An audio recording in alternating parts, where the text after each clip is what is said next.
Straight to the point. Na atong balikan mga sukid tigpaminaw kay kini kong pagbash mga higala nga nakasaway mga kahigalaan ining kaparian sa Basilica o ni Senador Amy Marcos. Ato lang klarohon ha kag analisar mga kahigalaan nga objective lang gid ba. So kung atong tan-awon mga sukid tigpaminaw, balikon nako kini mga pare sa Basilica dili ta lang ni sila i-bash mga sukid tigpaminaw. Ato lang i-call ang ilang attention sa ani hinaot makahatag nila ni og leksyon pag-review sa ilang rules o pag-review sa implementation. Kasi ako nang giingon, ang paghimo sa rules nila alang mas kaayuhan. Ang pag-implement lang dito na problema mga sukid tigpaminaw. No? Ikaduha, kinini ang sa part pod mahigalang Senador Amy, atong tan-awon mahigal ako dili sa ingon niya pag-unsa, no? Ato objective lang, tinuod na kini mga gwardiya diha nga ngano nga istrikto kaysa sa uban ngano sa Amy nganong wa nila ma-istrikto. So unsa may sirkumstansya? Di ba ka inoon indikin og ang mga gwardiya na starstruck sila or pabor-pabor ganing ila or mas kuan sila, mas na wa mabutang sa ilang hunahuna baka na mga sukid tigpaminaw kay mas concerned sila sa security.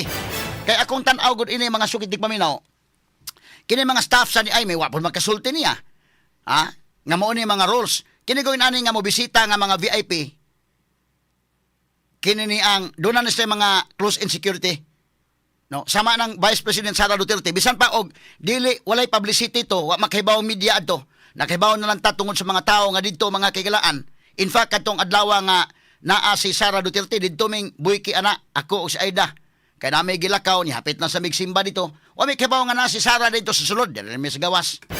Panguli na namo ngita mig makan Andres kilid-kilid dito mi nangaon among gika apil og pangaon tong igsuon bitaw ni kuan day katong bitawng sitong bitaw tong kaila di nga iyang anak si Bachman nga namatay taon to sa linlin ba kakita mi dito iya kong gi kuan nga na o kinadako nas Bachman katong Bachman mahigalan tong bata nga among tong pa voice over dire ang iyang mamagpapa namatay tos disgrasya mo na inisulti na mo pagpangaon nga naa si Sara dito sa sulod mo ba so walay publicity ni ang kang Sara mga sugid tigpaminaw nga pag-adto. Pero bisa pag way publicity, muto magi ko nga kini ilang security mahigalan ni coordinate pa gini. Kay kana kung ikaw mo oy security kag VIP, bisa gani ako kadaghan mo ko mag-interview diri mga senators, mga presidentiables nga mo ari sa atong sibiyanan DYHP. Kami diri mauting kay sa gami diri. Padadaan mi diri mahigalag mga PSG mo inspect diri mga kaigalaan napay mga iro diri nga mga sniffing dogs. So, ako nagtuo nga ang ilang security ni coordinate gyud dito. Nga ni ami VIP lisod man kayo si Bakog, ang security ba sa si Bakog sa may tabo dito sulod. Ma-question man ang dako man security nightmare man sama ini Sara. Pag adtong Sara dito sa Basilica wala na isaba. Maingon lang di lang magsaba nga naa pero mo coordinate mo sa security dito tungod mga kagalaan sa safety. Mao na. Straight to the point. Kay bisa nung experience nila sa DYHP nga mga rina sila sa atong sibiyanan DYHP, coordinate na daan dire. Labi na ka ng mga dagkong mga kuan yun, a day before mo ari, nag-coordinate na daan, na anay advance party nga mo ari mga sukid tigpaminaw. So ako nagtuo nga, inana po nahitabo sa Basilica. Kay ang concern, ang security, wa na siguro mo na una kayo diba, kana na ang secondary na lang concern, kanang isulot na no? Ang first nga concern yun, simbako, o dunay mag-interest sama ining Sara. Muna nga doon na mga close-in security guards nga mo adto, sama ining Amy. Kaya doon na mga nangasuko, mga sukid di paminaw, simbako kung siya may tabo sa sulod. Straight to the point. So mauning sitwasyon na. Ang ilang mga security, ang protocol mo, wa makasulti ani daan. But kini si Amy, kung atong tanahon, objective lang nga pagka komentaryo na to, okay, nakaviolate na siya sa mga rules, sa dress code sa Santo Niño, nga dili pwede nga mag-sleeveless. So nakasod siya, nag-sleeveless, so nakaviolate siya. Ang sunod pangutana, intentional ba? Doon na ba'y intent ang iyang pag-violate o wala tuyo Straight to the point.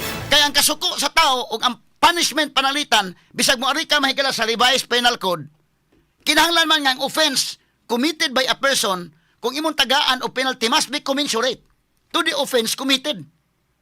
Muna nga kung mangawat ka mahigala, example mangawat kag manok nga gamay o nangawat kag itlog sa manok na kay penalty ana. Pero lahi ang penalty kung nangawat kag baka. So, commensurate ang penalty. So, kining kang Amy, ang pangutanan nako, unsa man intentional ning iya nga, iya yung supakon ang rules? Kada bang, nakahibaw ka, apan, bisag nahibaw ka, ala, imo gyud mga higalang gi supak. Kana, dako-dako kasuko sa mga tao. But kung nasuko ka gyud, suko ka kayo, bisag wa niya tuyo unsa man ang imong kasuko? Sinsiro nga kasuko or sagol politika nga kasuko daykin? Straight to the point. Susiha ko no inyong kasing-kasing. Basin og lahi ng inyong kasuko. Ako dili paglaban ni ining Aimee kay og naay lahi nga issue, pwede man ta mo komentary, but in this particular case, kung ang iyang pag-adto aron pagsupak yun sa rules, that's another story.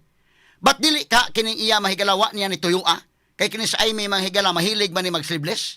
Tanawar kong uban nga mga events dong names niya. Dili po ni sa taga diri Cebu, bisita ni sa diri. Dili ni sa taga Sugbo, so malagmit kani nga event Kini nga event, unsa ka ni nga event, ang iyang gisulot, dili man ni hilas iyang gisulot pero wa gyud poy bukton. Naay mga escort nga mga pulis. So, naay mga kini sa usan mga sinina mahilig sa guay bukton kani unsa man nga event ni murag sa Senate man tala nga event day. Kani nagsulot sa yelo mga higala ko ipakita sa social media na to. Nagsulot sa yelo mga kagilaan nga kwan, wa gyud poy bukton. Straight to the point. So malagmit nga kining iyang pag-adto, in fact pagkabuntag ana nakita sa ni Governor Pam, asam tong picture na ni Governor Pam og ni Aimee dong, ato ko na ipakita balik dong. Straight to the point. Kani si Governor Pam o si Aimee nakita sila sleeveless gihapon ang Aimee nga gisulot.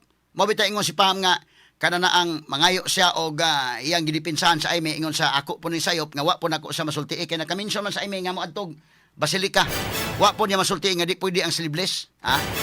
Mura og kana bang malagmit sa ilang pag-istoryahay, kana ba taong gamayng time nga istorya day, ang inyong istoryahan ang katug yung mga butang nga, sus, kumusta man may isuon, kumusta man kasikuan, katunang lain nga mga topics ba, wala na kayo hisgutin ninyo kung saan ipanulot.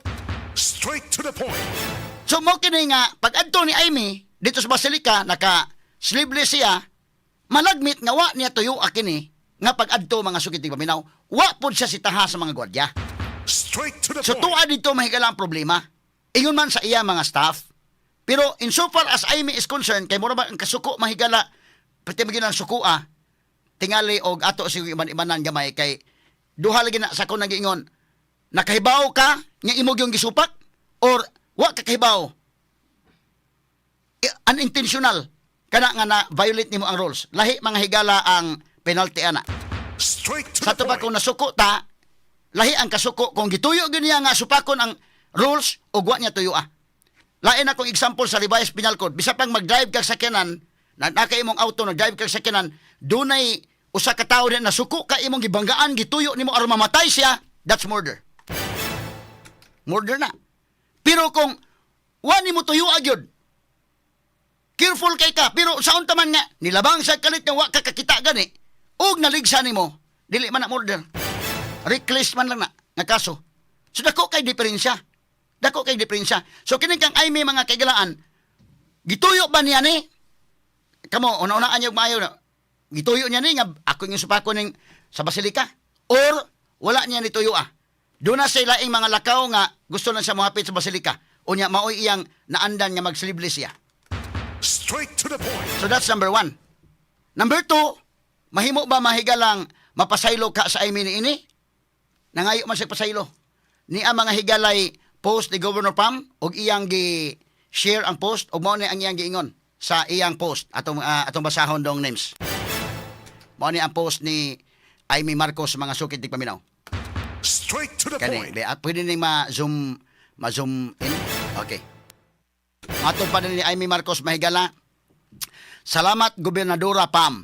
Mapaubsanon kong mangayo og dispensa og dugang pagsabot sa mga Sugbuanon sa nahitabo.